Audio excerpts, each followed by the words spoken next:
আমি যখন কুরআনের এই আয়াতগুলো নিয়ে গভীরভাবে চিন্তা করি, তখন একটি বিষয় আমাকে খুব শক্তভাবে নাড়া দেয়। আল্লাহ যখন মানুষের প্রতি তার নিয়ামতগুলোর কথা উল্লেখ করেন, তখন তিনি বলেন যে তিনি আমাদের শোনার ক্ষমতা দিয়েছেন, দেখার ক্ষমতা দিয়েছেন এবং আমাদের জন্য হৃদয় দিয়েছেন। আমি তখন থেমে ভাবি, এখানে আল্লাহ কেন সরাসরি বলেননি যে তিনি আমাদের শোনার ক্ষমতা, দেখার ক্ষমতা এবং চিন্তা করার ক্ষমতা দিয়েছেন? কেন তিনি কান, চোখ এবং মস্তিষ্কের কথা না বলে কান, চোখ এবং হৃদয়ের কথা বললেন?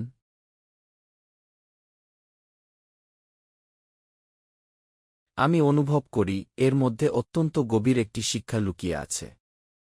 কারণ শোনা এবং দেখা শুধু তথ্য সংগ্রহ করার জন্য নয়। আমি যা শুনি এবং যা দেখি তা আমাকে চিন্তা করতে শেখায়।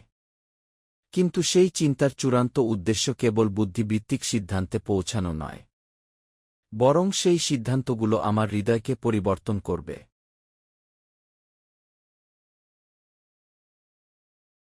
আমার অনুভূতিকে পরিণত করবে, আমার আত্মাকে জাগ্রত করবে। আমি উপলব্ধি করি, সত্যিকার জ্ঞান তখনই পূর্ণতা পায়, যখন তা শুধু মস্তিষ্কে সীমাবদ্ধ থাকে না, বরং হৃদয়ের গভীরে পৌঁছে যায়।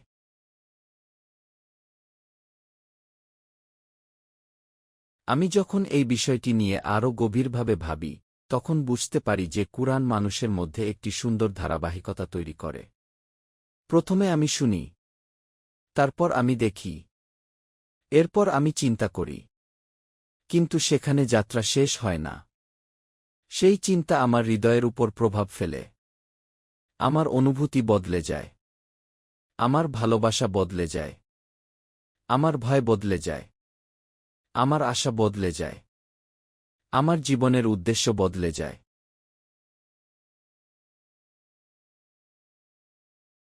আমি উপলব্ধি করি, কুরআনে ব্যবহৃত আফিদা শব্দটি অত্যন্ত তাৎপর্যপূর্ণ। এটি সাধারণ হৃদয়কে বোঝায় না। এটি এমন একটি হৃদয়কে বোঝায়, যা গভীর আবেগে পূর্ণ, যা তীব্র অনুভূতিতে আন্দোলিত হয়। আমি যখন এই শব্দটির আরবি মূল নিয়ে চিন্তা করি,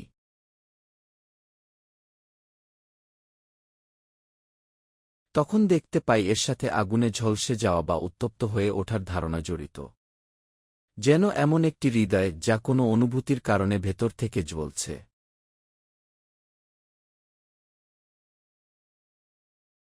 আমি তখন উপলব্ধি করি, মানুষ যখন কাউকে গভীরভাবে ভালোবাসে, তার হৃদয় এমন হয়ে যায়। যখন কেউ কোনো বিষয়কে অত্যন্ত ঘৃণা করে, তখনও তার হৃদয় এমন হয়ে যায়। যখন কেউ কোনো আদর্শের প্রতি সম্পূর্ণভাবে নিবেদিত হয়, তখনও তার হৃদয় এমন হয়ে যায়। যখন কেউ প্রবল ভয় অনুভব করে, তখনও তার হৃদয় কাঁপতে থাকে। যখন কেউ গভীর শোকে আক্রান্ত হয়, তখনও তার ভেতর একই তীব্রতা কাজ করে।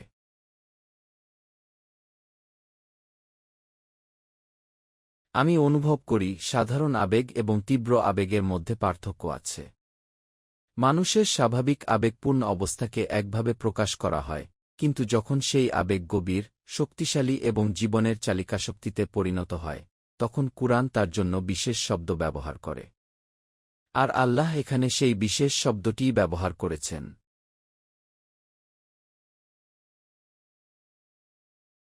আমি তখন নিজের জীবন নিয়ে ভাবতে শুরু করি। আমি উপলব্ধি করি, যদি আমি সত্যিকার অর্থে আল্লাহর বার্তা শুনি, যদি আমি কুরআনের নিদর্শনগুলো দেখি, যদি আমি সেগুলো নিয়ে গভীরভাবে চিন্তা করি, তাহলে সেই চিন্তার ফলাফল শুধু কিছু তথ্য জানা হবে না, বরং আমার পুরো হৃদয় পরিবর্তিত হতে শুরু করবে। আমার ঈমান শুধু একটি ধারণা থাকবে না, এটি আমার আবেগের অংশ হয়ে যাবে। এটি আমার পরিচয়ের অংশ হয়ে যাবে। এটি আমার জীবনের কেন্দ্রবিন্দুতে পরিণত হবে।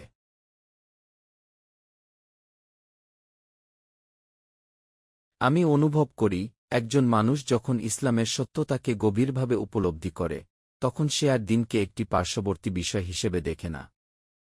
তখন ইসলাম শুধু সপ্তাহে একদিনের বিষয় থাকে না। শুধু কয়েকটি আনুষ্ঠানিক ইবাদতের বিষয়ও থাকে না। বরং তার হৃদয় ইসলামের প্রতি গভীরভাবে নিবেদিত হয়ে যায়। সে আল্লাহকে ভালোবাসতে শুরু করে। কুরআনকে ভালোবাসতে শুরু করে। রাসূলুল্লাহ সাল্লাল্লাহু আলাইহি ওয়াসাল্লাম কে ভালোবাসতে শুরু করে। আখিরাতকে গুরুত্ব দিতে শুরু করে। আমি তখন আরেকটি গুরুত্বপূর্ণ বাস্তবতা উপলব্ধি করি। অনেক সময় মানুষ কোনো অনুপ্রেরণামূলক বক্তৃতা শোনে, কোনো আবেগপূর্ণ বয়ান শোনে, কোনো ইসলামিক ভিডিও দেখে, তারপর হঠাৎ খুব অনুপ্রাণিত হয়ে যায়। সে নামাজ শুরু করে, কুরআন পড়া শুরু করে, আল্লাহর দিকে ফিরে আসে। কিন্তু কিছুদিন পর সেই আগ্রহ কমে যায়, সেই আবেগ হারিয়ে যায়, সেই উদ্দীপনা নিভে যায়।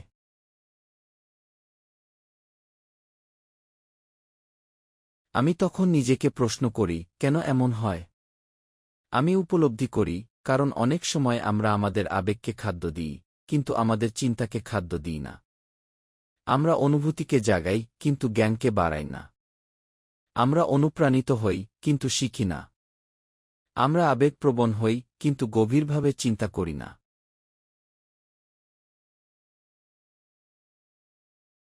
আমি অনুভব করি, শুধুমাত্র আবেগের উপর দাঁড়িয়ে থাকা ঈমান দীর্ঘস্থায়ী হয় না।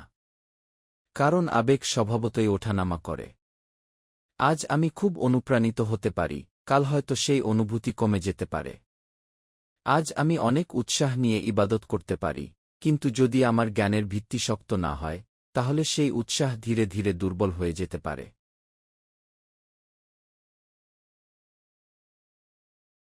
আমি তখন উপলব্ধি করি, ইসলামে স্থায়ী উন্নতির পথ হল জ্ঞান এবং চিন্তার পথ।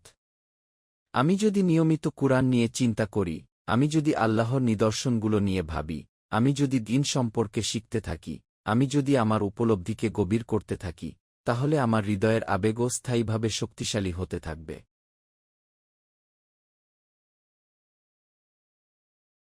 আমি অনুভব করি, যখন আমার বুদ্ধিবৃত্তিক উপলব্ধি বৃদ্ধি পায়, তখন আমার আধ্যাত্মিক অঙ্গীকারও বৃদ্ধি পায়। যখন আমার জ্ঞান বাড়ে, তখন আল্লাহর প্রতি আমার ভালোবাসাও বাড়ে। যখন আমি কুরআনের অর্থ আরও গভীরভাবে বুঝতে শুরু করি, তখন কুরআনের সাথে আমার সম্পর্কও আরও গভীর হয়।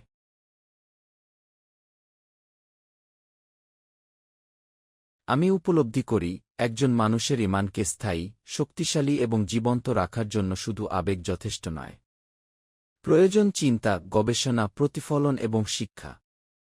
শোনা, দেখা এবং চিন্তা, এই তিনটি জিনিস একসাথে কাজ করলে তবেই হৃদয় সত্যিকার অর্থে জেগে ওঠে।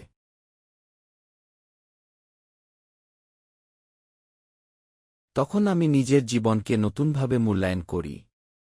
আমি নিজেকে প্রশ্ন করি, আমি কি শুধু আবেগের উপর নির্ভর করছি? নাকি আমি আমার ঈমানকে জ্ঞান দিয়েও শক্তিশালী করছি? আমি কি কেবল অনুপ্রেরণামূলক কথায় প্রভাবিত হচ্ছি, নাকি সত্যিকার অর্থে কুরআনকে বুঝার চেষ্টা করছি?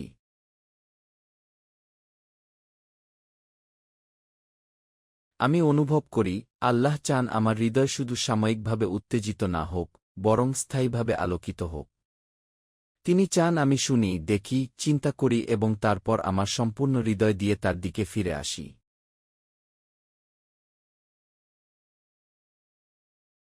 আর তখন আমার হৃদয়ের গভীর থেকে একটি দোয়া বের হয়ে আসে। আমি আল্লাহর কাছে চাই, তিনি যেন আমার শোনাকে উপকারী করেন, আমার দেখাকে শিক্ষণীয় করেন এবং আমার চিন্তাকে সত্যের দিকে পরিচালিত করেন। তিনি যেন আমার হৃদয়কে তার স্মরণে জীবন্ত রাখেন। তিনি যেন আমার জ্ঞানকে আমার ঈমানের শক্তিতে পরিণত করেন। আর তিনি যেন আমাকে এমন একজন বান্দাহ বানান, যার হৃদয়, চিন্তা এবং জীবন সবকিছুই তার সন্তুষ্টির জন্য নিবেদিত থাকে।